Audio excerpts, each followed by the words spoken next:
एक व्यक्ति की 1 महीने पहले शादी होती है, वो भी मंदिर में होती है। पहले लिव इन रिलेशनशिप का इनका सर्टिफिकेट बनता है, उसके बाद गुरुद्वारे में जाकर इनकी शादी हो जाती है। दोस्तों, शादी को 1 ही महीना बीता था।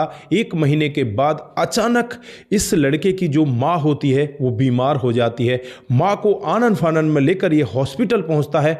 वहां जाकर पता चलता है कि जो खिचड़ी माँ ने खाई है उसमें फिनाइल मिला हुआ है। जांच पड़ताल के बाद ये सब पता चलता है और उसके बाद ये लड़का जब घर आकर देखता है तो घर के दरवाजे खुले होते हैं। ना तो इसे इसकी दुल्हन मिलती, ना ही घर का जो सोना चांदी जेवरात नकदी जो भी होते कुछ भी नहीं मिलता।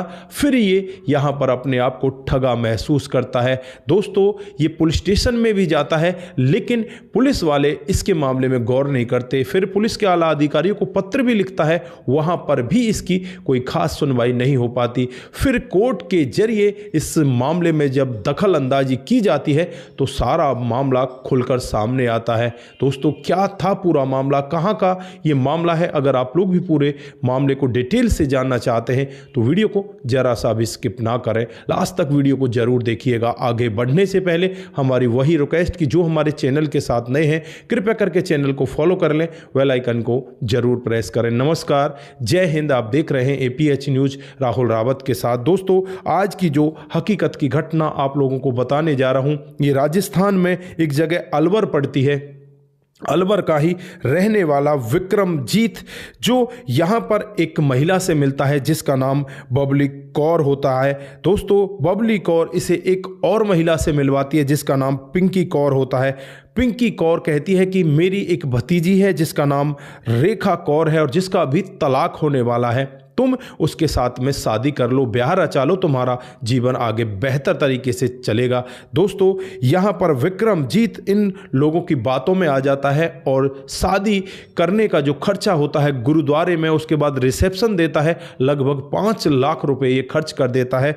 जो विक्रमजीत है उसकी एक मीट की दुकान होती है, ये मछली बेचा करता है। इसी तरह से इसका जीवन आगे बीतने लगता है। धीरे धीरे समय बीतने लगता है। लगभग शादी को 1 महीना बीत जाता है। 1 महीने के बाद इसकी मां की तबीयत अचानक खराब हो जाती है और मां को जब ये नज़दीकी हॉस्पिटल में लेकर जाता है तो वहां पर मां का इलाज होता है। दवाई लेने के बाद जब ये लोग घर वापस पहुंचते हैं, लेकिन उससे पहले जो इसकी पत्नी होती है रेखा कौर, वो घर में अपना हाथ साफ कर लेती है क्योंकि उसे आज फुर्सत मिल चुकी थी। घर में कोई है ही नहीं, घर में तो वो अकेली है। तो वो जहाँ भी उसे सोना चांदी जेवरात नकदी जो भी सामान मिलता है उस सबको उठा लेती है और उठाकर वहाँ से फरार हो जाती है।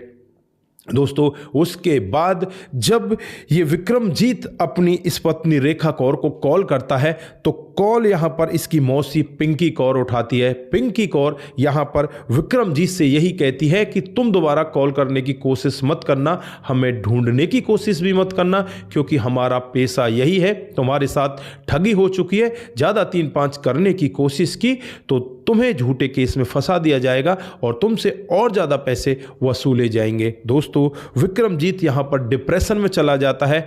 वो कुछ सोच ही नहीं पाता कि जिसके साथ ये इतने आराम से रह रहा था वो इतनी बड़ी सातिर डकैत निकलेगी, तेरे घर से इतनी चोरी करके ले जाएगी।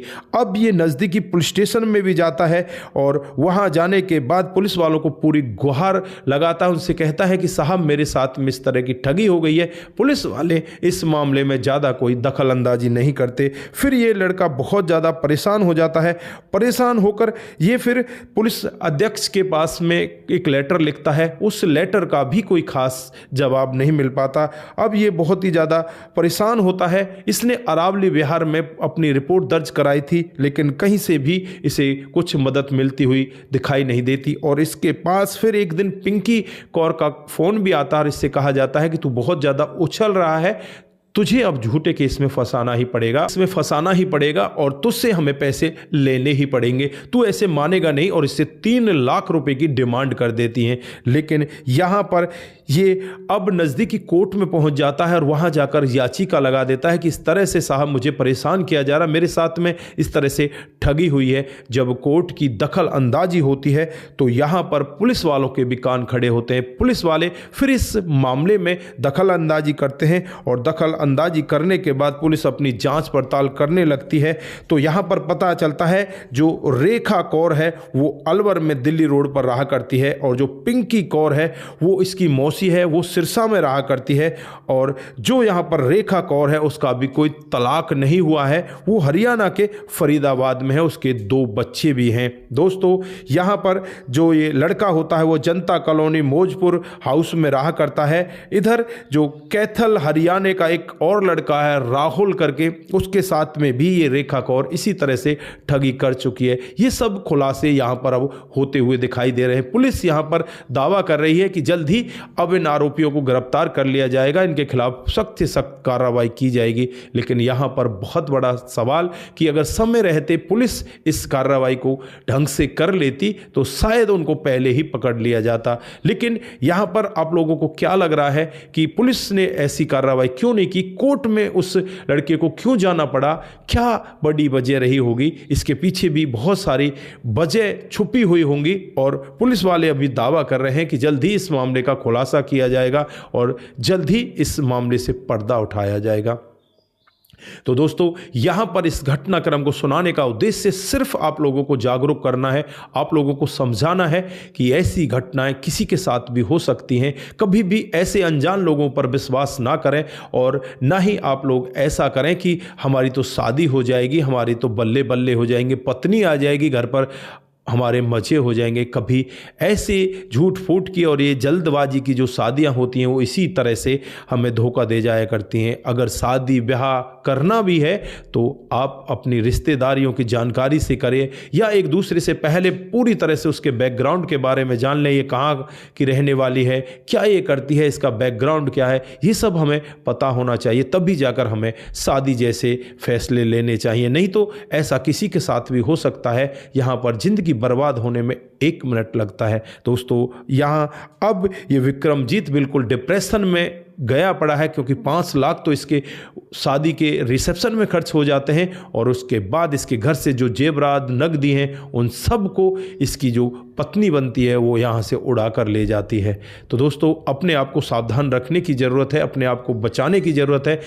इसलिए इस वीडियो को ज़्यादा से ज़्यादा अपने दोस्तों के साथ भी साझा करने की ज़रूरत है। आप लोग ज़्यादा से ज़्यादा इसे साझा करके जाएं और इसी तरह से हमारे साथ बने रहें। आप लोगों का बहुत बहुत धन्यवाद। नमस्कार, जय हिंद, जय भारत।